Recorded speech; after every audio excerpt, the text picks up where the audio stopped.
More than 3 years ago, we brought you the story of a family whose 6-year-old son was stopped at the airport while checking in for a flight because his name happened to be the same as someone on a no-fly list.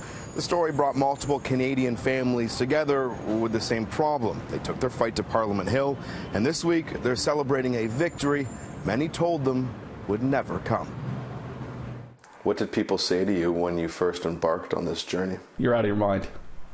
You're not going to get it done. You know, this isn't going to happen. You're wasting your time. And maybe they're right. Maybe we are crazy.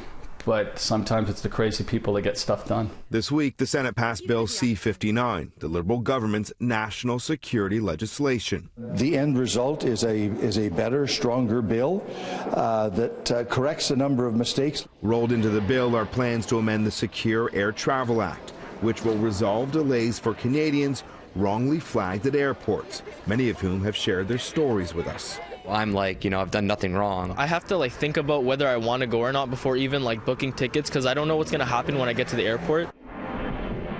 Every time City or other media covered it, more families came forward, and to find out it's not just our little boy, but there are over 100,000 Canadians we discovered were impacted, and not just from one community, but different names: Adam Ahmed, Ali Mohammed, David Smith. We first met the Ahmed family back in January of 2016. His bedroom here doesn't look like a bedroom harboring a terrorist or a fugitive. I would hope not. I would hope not. No, he's just a little boy. Adam Ahmed was just a little boy when he and his proud father were headed to Boston for the Winter Classic on New Year's Day 2016 when they were stopped at the check-in counter.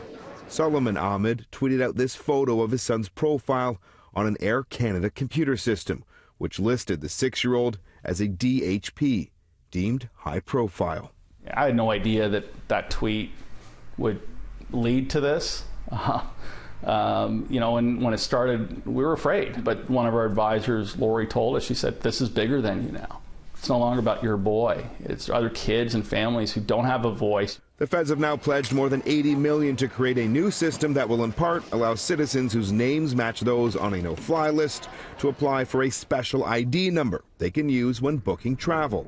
Ahmed believes the change in legislation would have never come without so many families and volunteers working together to change a flawed system. It's not the first man or woman over the wall. They always get beat up. But it's the second one, Zamir Khan, or the third one who comes over and says, he or she's not a heretic. I'm with them. I support them. And that gives you strength in numbers, and I think that's critical to get to where we are. The no-fly list families have been told the bill will be rubber-stamped without issue and should receive royal assent before the end of the month.